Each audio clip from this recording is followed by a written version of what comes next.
Hi everyone!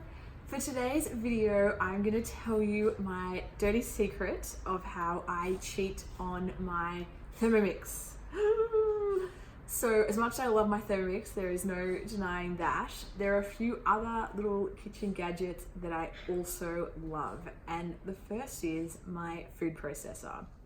So as much as the Thermomix is brilliant, I find that for grating certain veggies, especially for a coleslaw or a pickled salad, those kind of things, I really love the texture of a food processor.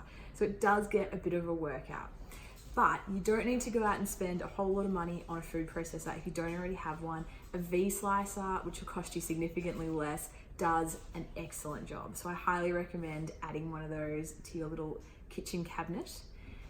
The second way I cheat on my Thermomix is I do make scrambled eggs on the stove.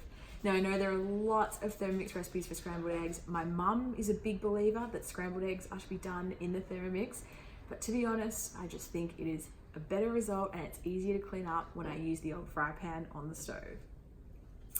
And the third thing I cheat on my Thermomix with, which is definitely my favorite side gig, is the slow cooker. I love my slow cooker. And given that they retail for like $50, I mean, it makes sense, I think, for everyone to have one because it really opens up such great possibilities in the kitchen. And your Thermomix can really partner your slow cooker. It's not an either or scenario.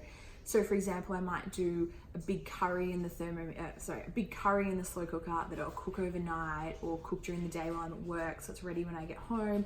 It's going to be delicious, perfectly cooked, can't burn things, etc., etc. But I might prep all, mill the spices, chop up the onion and garlic and ginger, that kind of thing in the Thermomix beforehand and then transfer it into the slow cooker.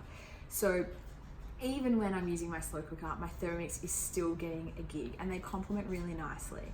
Because the thing with the slow cooker is it's got volume, so you can cook a lot more than what you can in the Thermomix, especially if you get a big one, about 6 liters, I think they go up to.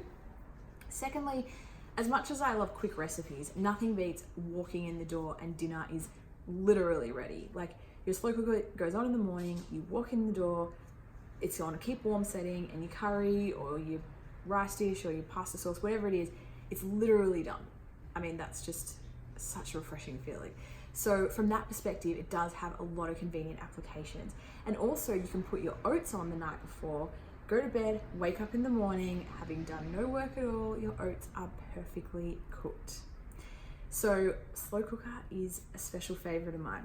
So much so that I actually wrote an ebook called Modern Slow Cooker, which is a combination of your Thermomix and your slow cooker. So recipes like this, like my shredded beef with Mexican rice, meatballs in tomato sauce, these recipes I cook in the slow cooker, but I prep everything in the Thermomix. So if there's there's no more almighty duo than those two together.